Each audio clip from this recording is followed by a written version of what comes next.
జ్ఞానమనే కవచం మనిషి జీవితానికి ఎంత అవసరమో వేదాలు వివరించాయి.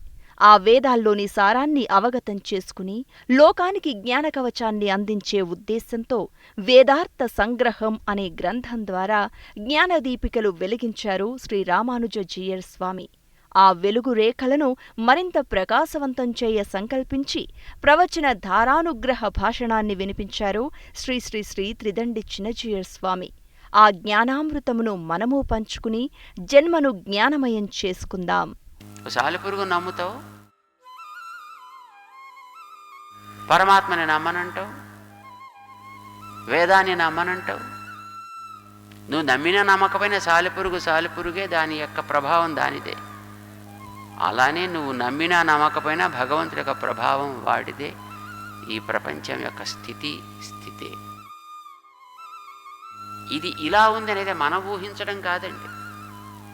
ఒక సాలెపురుగు చేసిన పాటి పరమాత్మ చేయలేడా అంటే మళ్ళీ అది నీ బుర్రే, నీ ఊహే, నీ ఊహ అక్కర్లేదు. అక్కడ వేదం చెప్పింది, వేదం చెప్తోంది సదేవ సౌమ్య ఇదమగ్ర ఆసీత్ ఏకమేవ అద్వితీయం. ఆయన మొట్టమొదట వీటన్నిటినీ కలిగిన వాడే తానున్నాడు. ఉన్నాడు అనేది మనకి వేదం చెబుతోంది కనుక తెలుస్తోంది అంతే. వేరే ఇతరమైనటువంటి రా మెటీరియల్ని తానేం తెచ్చుకోలేదు. ఏకమేవ. ఎవడు వెనకాతలకు వచ్చి నీ చేవాయ్ అని ఆయనకి ముళ్ళు కర్ర పట్టుకుని ప్రేరేపించటం లేదు. ఎవడి సహకారం ఆయనకు అక్కర్లేదు.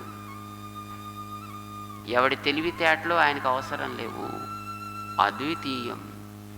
తనలో ఉండేటటువంటి సంకల్ప విశేషం చేత తనకి తెలిసినటువంటి జ్ఞానము, శక్తి మొదలైన వాటిని వినియోగించి ఇదంతా మొత్తం తానే చేశాడు. ఒక్కడే తనతో ఉండే పదార్థాన్ని, కొత్త పదార్థానికి ఎక్కడికి పోలా. ఇది వేదం చెప్పింది, నువ్వు ఊహించకు. వేదం చెప్పింది కనుక దాని యథాతథంగా విశ్వసించు. నీకు తెలిసే వాటిని వేదం ఎప్పుడు చెప్పక్కర్లా. నీకు తెలియదు కనుకనే తెలియని దాన్ని నిరూపించడానికి వేదం కావాలి. కొంతమంది అప్పుడప్పుడు మనం అడుగుతుంటాను, ఏమండో నాకు తెలియక అడుగుతాను కానీ అంటే అప్పుడప్పుడు తెలిసి కూడా అడుగుతుంటావు అన్నమాట. నువ్వు అంటే అప్పుడప్పుడు నువ్వు ఒకసారి ఎదటవాడిని పరీక్షించడానికి కూడా అడుగుతుంటావు అన్నమాట.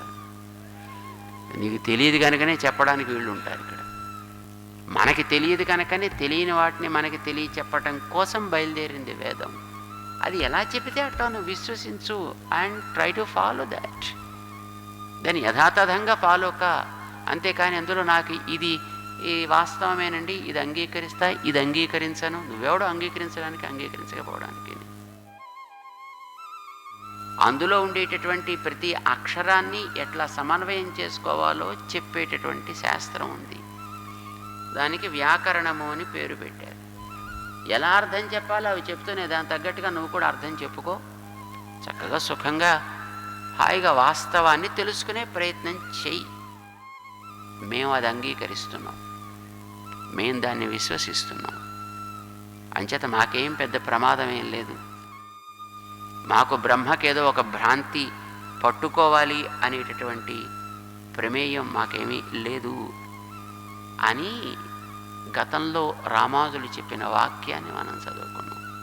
మను, వాల్మీకి, యాజ్ఞవల్క్య, గౌతమ, ఆపస్తంభ ప్రభృతి మునిగణ ప్రణీత విధి అర్ధవాద మంత్రరూప వేదమూల ఇతిహాస పురాణ ధర్మశాస్త్ర ఉపబృంహిత పరమార్థభూత అనాది నిధన అవిచ్ఛిన్న సంప్రదాయ ఋగ్యజుస్సామ అథర్వ రూప అనంత శాఖం వేదంచ అభ్యుపగచ్చతాం అస్మాకం కిన్న సేత్స్యతి అని వారో ప్రశ్న వేశారు.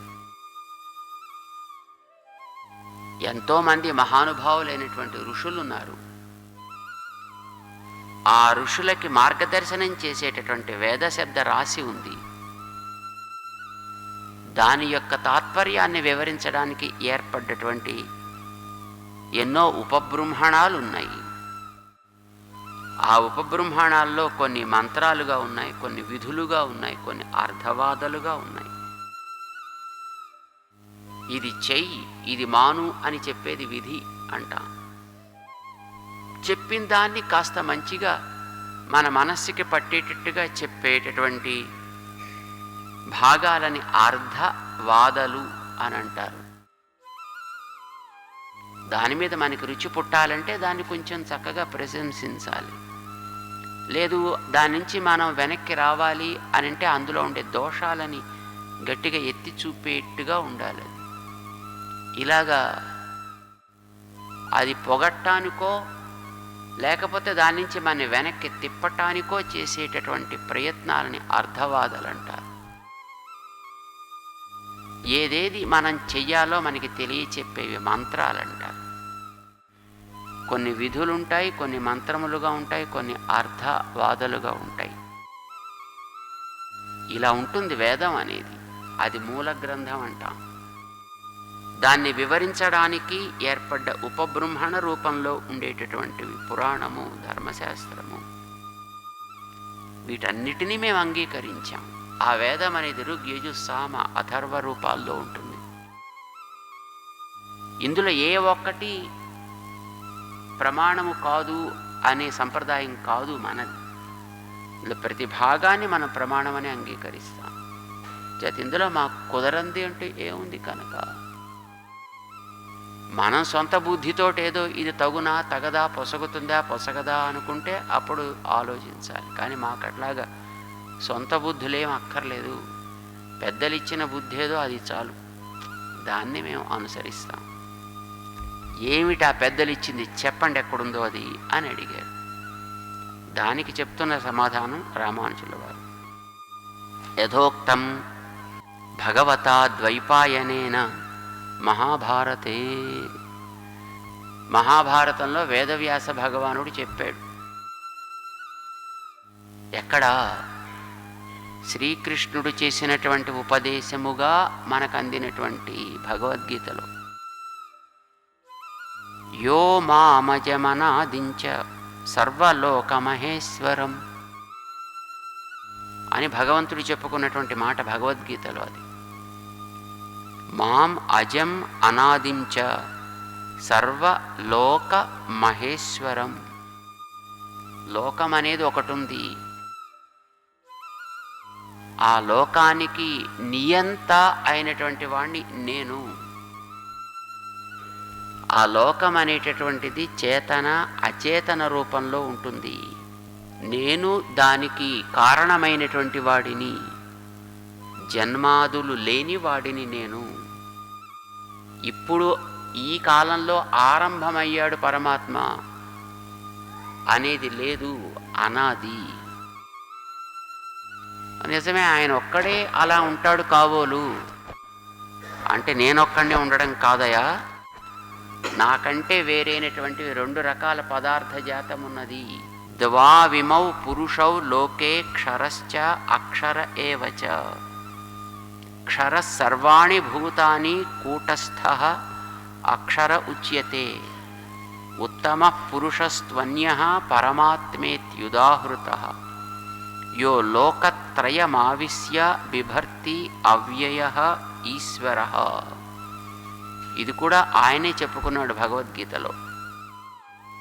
నాకంటే వేరుగా ఉండే ఈ పదార్థ జాతానంతటినీ రెండు రకాలుగా చెప్పుకోవాలి. ద్వావిమౌ పురుషౌ, ప్రాణికోటి అంతా కూడా రెండు రకాల రూపధారణ చేసి ఉంటుంది. రెండు రకాలుగా పురుషులు అంటే రెండు రకాలుగా శరీర ధారణ చేసిన వాళ్ళు అని అర్థం. అది క్షరము అక్షరము అని. క్షరము అంటే నశించేది. క్షర పురుషులు కొందరు, నశించే శరీరములని ధరించిన వాళ్ళు కొందరు. అక్షర పురుషులు కొందరు, నశించని శరీరములను ధరించిన వాళ్ళు కొందరు. రెండు రకాలు. నశించే శరీరాలు ధరించిన వాళ్ళం ఇక్కడ కనిపించే మనం అందరం. ఇక్కడ కనిపించే మనం అందరంటే ఈ హాల్లో కూర్చున్న వాళ్ళు మాత్రమే కావు. క్రింద నుంచి అణువు దగ్గర నుంచి ప్రారంభిస్తే బ్రహ్మలోకం దాకా ఉండేటటువంటి ఈ లీలా విభూతి అంతటా వ్యాపించినటువంటి జీవరాశి అంతా దేవ అనే పేరు కలిగినటువంటి వాళ్ళు కొందరు, నర మనందరికీ పేరు, తిర్యక్ అడ్డంగా సంచరించేటటువంటి ప్రాణికోటికి పేరు, స్థావర కదలక ఒకచోట ప్రాణం ఉండో లేకనో ఉండేటటువంటి వస్తుజాతం, దానికి స్థావరం. ఇవన్నిటికీ కూడా క్షరపురుష అనే పేరు. అంటే అందరి శరీరాలు కూడా క్రమంగా నశిస్తూ ఉంటాయి. నీ శరీరము నా శరీరము నశించినట్లే తిర్యక్కుల శరీరాలు నశిస్తున్నాయి, జంతువులవి. పశుపక్ష్యాదులకి మనం చూస్తున్నాం, చెట్లు రాళ్ళు చేమలు కూడా నశిస్తున్నాయి, మనం గమనిస్తున్నాం. మనకంటే పైనుండేటటువంటి ప్రాణికోటి దేవజాతి అంటారు, దానికి కూడా దేహాలు పోతూనే ఉంటాయి. వాటికి కూడా తీసుకువెళ్ళినటువంటి కర్మ అనేది నశించగానే వాటి శరీరాలు కూడా పోక తప్పదు కనుక వాళ్ళకు కూడా క్షరపురుషులనే పేరు. ఎవరిదాకా ఇంద్రుడికి అదే పేరు, బ్రహ్మగారికి అదే పేరు, రుద్రుడికి అదే పేరు, వాయు వరుణాదులందరికీ కూడా అదే పేరు, క్షరపురుషులు అనే పేరు. వాళ్ళ శరీరాలు కూడా పోతాయి, మనకంటే కొంచెం ఎక్కువ కాలం ఉంటాయి, అంతే తేడా. మనది ఈవేళ రేపో పోతే బ్రహ్మ అనే పేరు కలిగిన ఆయనకి ఇంకో 400 కోట్ల సంవత్సరాలు ఉండొచ్చు, తర్వాత ఆయన కూడా పోక తప్పదు. ఆ తర్వాత మరో ఆయన వస్తాడు మళ్ళీని ఆ స్థానంలోకి. కనుక వీళ్ళందరికీ క్షరపురుషులని పేరు. విరజ దాటిన తర్వాత ఆవల ఉండేటటువంటి నిత్య విభూతి అనే స్థానంలో ఉండేటటువంటి జీవరాశి కొంత ఉంది. వాళ్ళందరికీ కూడా శరీరాలు వీళ్ళలాగా నశించేవి కావు. కనుక అక్కడ ఉండేటటువంటి నిత్యసూరులని ముక్తగణాలని పేరు కలిగినటువంటి వారందరి యొక్క దేహాలు అక్షరములు, నశించవు. కానీ అందులో ఉండేటువంటి వాళ్ళు కూడా జీవులే. ఇక్కడ వాళ్ళందరూ క్షరపురుషులు, అక్కడ వాళ్ళంతా కూడా అక్షర పురుషులు. ఇలాగ మొత్తం 2 ఉంటాయి. క్షర సర్వాణి భూతాని, సకల భూతములు క్షరములు. కూటస్థ అక్షర ఉచ్యతే. వాడెప్పుడు కూడా మారకుండా ఏకరూపంలో ఉంటాడు కనుక జ్ఞానంతో వాడికి కూటస్థ అని పేరు పెట్టారు.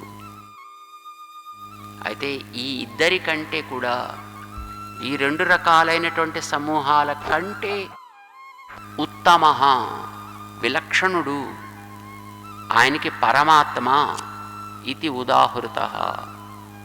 ఎందుకు వచ్చింది ఆయనకి ఆ పేరు? ఏమిటి ఆయన చేసే ఘనకార్యం? ఏమిటి ఆయన గొప్పతనం?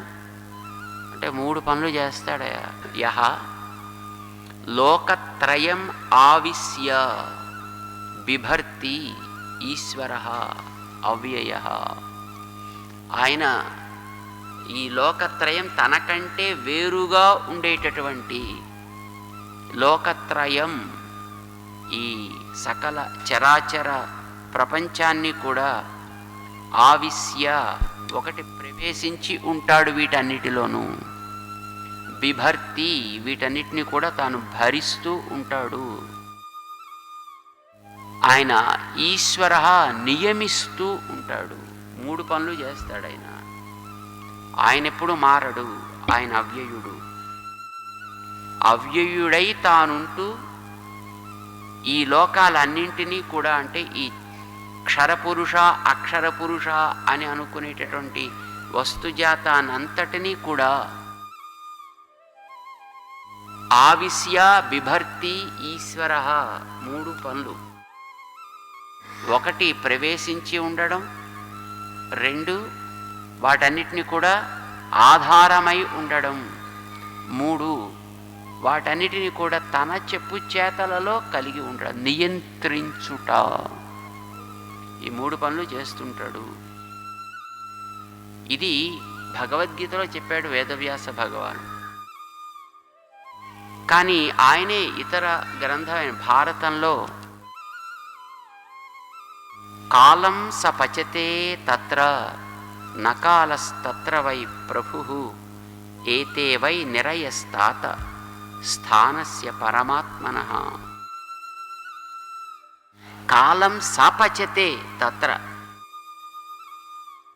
కాలాన్ని తను వాడుకుంటాడు తనకి తగ్గట్టుగా తప్ప కాలం నడిపినట్టుగా ఆయన నడవడు. అంటే ఆయన వేరు, ఆయన నడిపించే కాలం వేరు. ఆ కాల ప్రభావం చేత పరిణామం చెందే వస్తువులు వేరు అని అక్కడ స్పష్టం చేస్తున్నాడు ఆయన. కాలం సపచతే తత్ర, సహా పచతే, పచతియా పచతేయా ఎట్లా ధాతు. మనకి లోకంలో మనం పరస్మైపదులు పచతి పచత పచంతి, అన్నం వండుతున్నాడు అని. అయితే అన్నం వండేది ఎవరి కోసం వండుతాడు? అందరూ తినడానికి. అందుకోసం అది పచతి. కానీ ఇక్కడ పచతే అంటే ఎవడి కోసం? తన కోసం, ఆత్మనేపది. కాలం మనం చెప్పినట్టు నడుస్తుందా? కాలం చెప్పినట్టుగా మనం నడవాలా? ఇక్కడ మనం కాలానికి పరాధీనులం. అంచేత కాలం ఇక్కడ మన్ని వంట చేస్తుంది. ఇక్కడ అంచేత మనం దాంట్లో పడి ఉడుకుతూ ఉంటామంటే ఆ పెనాల్లో, బూరెల మూకుళ్ళలో బూరెల్లాగా. కొందరు ఊరుతూ ఉంటారు, కొందరు సన్నగా ఉంటారు అనుకోండి, పర్వాలేదు. కానీ ఇందులో మనం ఇక్కడ ఉడుకుతూ ఉంటాం. మనం స్వతంత్రంగా మనమే పెరగాలి తరగాలి అనుకుంటే జరిగేది కానే కాదు. ఇక్కడ కాలం క్రమంగా నువ్వు పండిపో అందంటే పండిపోవడమే. లేదండి నేను కొంతకాలం ఇంకా ఇలానే ఉండాలనుకుంటున్నానండి అని ఒకవేళ నువ్వు ఎప్పుడైనా ఏదో బ్యూటీ షాప్కి వెళ్ళి ఏదో అప్పుడప్పుడు కొంచెం చేసుకున్నా, ఆ చేస్తుండగానే పోయినా పోవచ్చు కూడాను. చేసుకున్న వాటి వల్ల కూడా పోవచ్చు. ఎందుకనంటే ఇక్కడ ఉన్న ప్రతి ప్రాణిని, బ్రహ్మ దగ్గర నుంచి చిన్న గడ్డి పరక దాకా ఉండేటండి ప్రతి ప్రాణిని కూడా, ప్రతి వస్తువుని కూడా కాలమే నడిపిస్తుంది ఇక్కడ. కానీ పరమపదంలో కాలానికి ప్రభుత్వము అనేది లేదు. కాలం అక్కడ శాసించడానికి పనికిరాదు. కాలం సపచతే తత్ర, కాలాన్ని వాడు నడిపిస్తాడు అక్కడ. కాలమా 9 గంటలు మార్నింగ్ ఇంతే, ఇలానే ఉండిపో, ఫినిష్. 9:01 అవ్వదండి ఇంకక్కడ. అంటే బ్యాటరీ తీసేస్తారేమో లేండి దాంట్లోనూ. అంటే బ్యాటరీ తీరు, కాలం సాగుతూనే ఉంటుంది. కానీ దానివల్ల కలగాల్సినటువంటి రియాక్షన్స్ అక్కడ ఉండవు.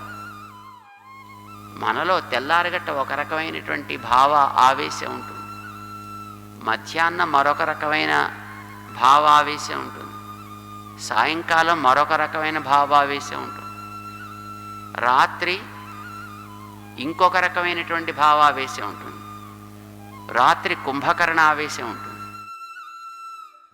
మధ్యాహ్నం బకాసుర ఆవేశం ఉంటుంది.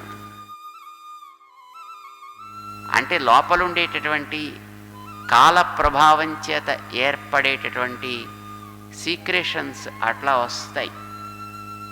మన అధీనం కాదు కదా, ఇది ప్రకృతితో తయారైంది. చేత ప్రకృతి ఎట్లా ప్రభావం చూపిస్తే అట్లా ఇది మారుతూ ఉంటుంది. ఇది మారేదాన్ని చూస్తూ కూర్చోవడం మనం చేయాల్సిన పని తప్ప మనం అంతకంటే మరేం చేయలేం. నిద్ర వస్తుంటే రాకు నిద్ర రాకు నిద్ర అంటే ఊరుకుంటుంది అది. పాపం వీడు రావద్దని అనుకుంటాడు, కానీ ఇలా వాలిపోతూనే ఉంటాడు.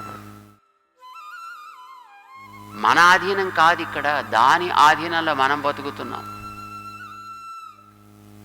అందుకు ఇక్కడ పచతి, కాలహ అస్మాన్ పచతి.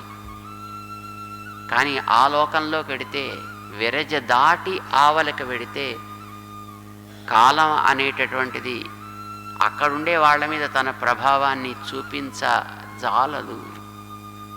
పాము కాటు వేస్తుంది, ఆ కాటు వేసింది అంటే మన లోపలికి విషం ఎక్కుతుంది. ఎప్పుడు దాని కోరలు ఉంటే, ఆ కోరలు ఉంటే, కానీ ఒక్కొక్కసారి ఆ పాముల వాడు ఆ కోరల్ని కట్ చేసేస్తాడు. అప్పుడు పాము ఉంటుంది, పాము ఏం అవ్వదు, పెద్ద పాము ఏం పోదు. కానీ దాని యొక్క ఆ బైట్, అది కరిస్తే మనకేం అవ్వదు, అదేదో ఇలా అన్నట్టే ఉంటుంది తప్ప అందులోకి మనకి విషం ఎక్కడం అనేటటువంటిది ఉండదు. బికాస్ విషాన్ని వెలికక్కేటటువంటి కోరల్నే వాడు తీసేసాడు కనుక. ఇంకేత కాలపు కోరలు తీసేస్తాడు. అక్కడ కాలం ఉంటుంది, కాలం తిరుగుతూనే ఉంటుంది వాళ్ళ మధ్య, కాలం ఏం చేయలేదు. ఇది పరమాత్మ యొక్క స్థితి. నా కాలహ తత్ర వై ప్రభు. కాలానికి అక్కడ ఏ రకమైనటువంటి నియంత్రించేటటువంటి శక్తి ఉండదు సుమా. ఇవన్నీ కూడా ఆ కాలపు ఆధీనంలో పడి ఇందులో ఉండేటటువంటి రకరకాల ప్రాణులు ఆ కాల ప్రభావంతో రకరకాల మార్పులు చెందేవి కనుక ఎవ్వడికి ఇక్కడ స్వాతంత్ర్యం అనేది సుతరాం ఉండదు. అసలు వీడికి బొత్తిగా ఏం ఉండదు. కానీ అప్పుడప్పుడు మాత్రం వీడు నేను కూడా స్వతంత్రునే అన్నట్టుగా తల ఎగరేస్తూ ఉంటాడు, గర్విస్తూ ఉంటాడు. దాంతో వీడి మీద అహంకారం అనే ముద్ర పడుతుంది. దాంతో పాడు పనులు చేస్తాడు, మళ్ళీ కర్మలు చుట్టుకుంటాయి. వాటిని అనుభవించడానికి మళ్ళీ శరీరాలు, మళ్ళీ కర్మలు, మళ్ళీ శరీరాలు, మళ్ళీ కర్మలు. ఏం చేస్తాయి పర్యవసానంగా? ఇవన్నీ ఆ భగవంతుడి దిగించి వీడిని క్రమంగా దూరం చేసి పారేస్తాయి. ఎంత దూరంలో ఉంటాడనేది తెలియదు. ఒక్కొక్కసారి వాడికి కొంచెం దగ్గరగా ఉండొచ్చు, ఒక్కొక్కసారి మరీ మరీ దూరం దూరం దూరం అయ్యి అసలు తానెవడో కూడా తెలుసుకోవడానికి అవకాశం లేని రాయిగానో రప్పగానో కూడా అయిపోవచ్చు. సారాంశం ఒకటే, ఆనందం అనేది వీడికి సున్నా. ఇందులో ఎప్పుడైతే వాడు పడ్డాడో వీడికి ఆనందం అనేది ఏమీ ఉండదు. అప్పుడు దీన్ని నరకము అని అంటారు. నరకంగా ఈ ప్రపంచం అంతా ఈవేళ ఉంది తప్ప ఇందులో ఎవరికైనా సుఖం అనేది ఉంటుందా? అంటే మనని చూసుకున్నప్పుడు ఎవడో కొంచెం డబ్బున్నవాడు ఎవడో సుఖంగా ఉన్నాడు కాబోలు అని అనిపిస్తుంది.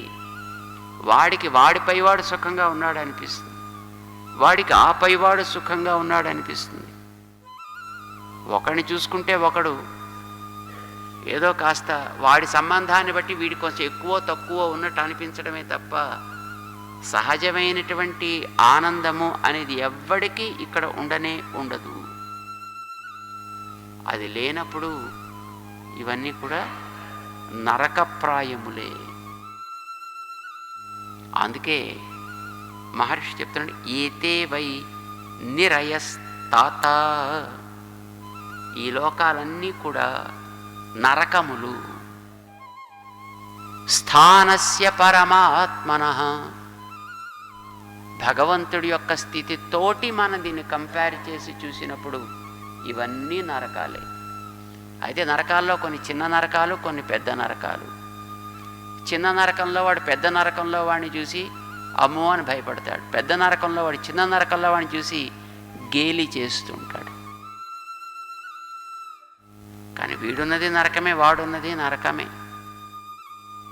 తెలియక ఒకడినొకడు ఆక్షేపించుకోవడమే తప్ప మొత్తానికి ఇవన్నీ కూడా నరక భూములే, ఇవన్నీ కూడా దుఃఖ భూములే. పరమాత్మతోటి మనం పోల్చి చూసుకున్నప్పుడు ఏతేవై నిరయః, ఇవన్నీ కూడా నరకములు. క్రీడ అంటే ఆట కోసమని కాదు. క్రీడ అని అంటే ఆడుకునేవాడు అనాయాసంగా ఎట్లా చేస్తాడో ఇంత ప్రపంచాన్ని అనాయాసంగానే ఆయన చూస్తున్నాడు.